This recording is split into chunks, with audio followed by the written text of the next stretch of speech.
নামাজের শেষ বৈঠকে এই ছোট্ট দোয়াটা না পড়া পর্যন্ত আপনি কখনো সালাম ফিরাবেন না। যতদিন আপনি বাঁচবেন, যতদিন আপনি নামাজ আদায় করবেন, ততদিন পর্যন্ত নামাজের শেষ বৈঠকে আপনি এই ছোট্ট দোয়াটা পাঠ করবেন, এরপরে আপনি সালাম ফিরাবেন। এতে কি হবে? প্রথমত আল্লাহ পাক আপনাকে ঈমানের সাথে মৃত্যু দিবে। আপনার মৃত্যুটা যখন হবে তখন ঈমানের সাথে মৃত্যু হবে। আর কোন ব্যক্তির মৃত্যুটা যদি ঈমানের সাথে হয়ে যায়, ভাই, ওর দুনিয়ার জমিনের কিচ্ছুর প্রয়োজন নাই। কারণ শেষ মৃত্যুটা তার হয়েছে ইমানি অবস্থায়, মানে সে মুসলিম হয়ে, ইমানদার হয়ে সে দুনিয়ার থেকে বিদায় নিয়ে চলে গেছে। ওর কবরেও শান্তি, পরকালেও শান্তি, হাসরে, মিজানে, ফুলসিরাতে প্রত্যেকটা ধাপে সে মুক্তি, এবং আল্লাহ পাকের কমপক্ষে 10টি পৃথিবীর সমান একটি করে জান্নাত তার জন্য আল্লাহ ওয়াজিব করে দিবেন। কারণ শেষ মৃত্যুটা তার হয়েছে ইমানি হালতে।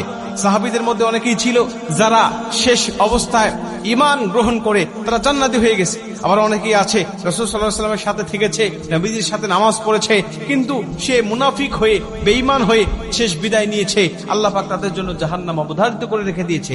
ঠিক তেমনি ভাবে মানুষের শেষ অবস্থাকে আল্লাহ পাক বিবেচনা করে।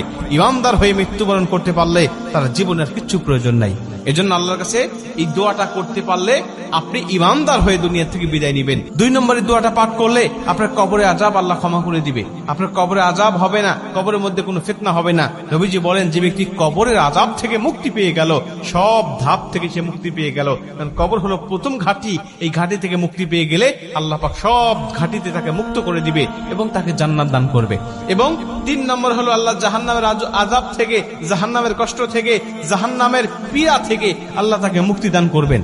এবং 4 নম্বর হলো দাজ্জালের ফিতনা থেকে আল্লাহ পাক তাকে হেফাজত করবেন। ভাই, দাজ্জালের ফিতনা হলো পৃথিবীতে আদম আলাইহিস সালাতু ওয়াস সালাম থেকে শুরু করে নিয়ে আমাদের নবী মুহাম্মদ রাসূলুল্লাহ সাল্লাল্লাহু আলাইহি ওয়াসাল্লাম পর্যন্ত যত নবী রাসূল এসেছে, সমস্ত নবী রাসূল এই দাজ্জালের ফিতনা থেকে তার উম্মতকে সতর্ক করেছে। সমস্ত নবী রাসূল তার উম্মতকে বলেছে, দাজ্জালের ফিতনা নামক একটা ফিতনা দুনিয়ার জমিনে আসবে। এত বড় ফিতনা দুনিয়ার জমিনে আর কখনো মানুষ দেখতে পাবে না। এত বড় ফিতনা মানুষগুলোকে বেঈমান বানিয়ে ফেলবে মুহূর্তের মধ্যেই। আল্লাহ তাকে কিছু অলৌকিক ক্ষমতা দিবেন, আল্লাহ পাক তাকে কিছু অলৌকিক ক্ষমতা দিবেন ঈমানদারদেরকে যাচাই করার জন্য।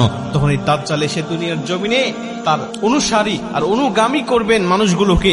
বিভিন্ন ক্ষমতা আল্লাহ তাকে দেখাবেন, ওই ক্ষমতাগুলো মানুষগুলোকে দেখিয়ে দেখিয়ে সে পথভ্রষ্ট করবেন। এই জন্য আল্লাহ পাকের কাছে এই দোয়াটা করতে পারলে আল্লাহ সেই আযাব থেকে বা সেই ফিতনা থেকেও আপনাকে মুক্তি দান করবেন।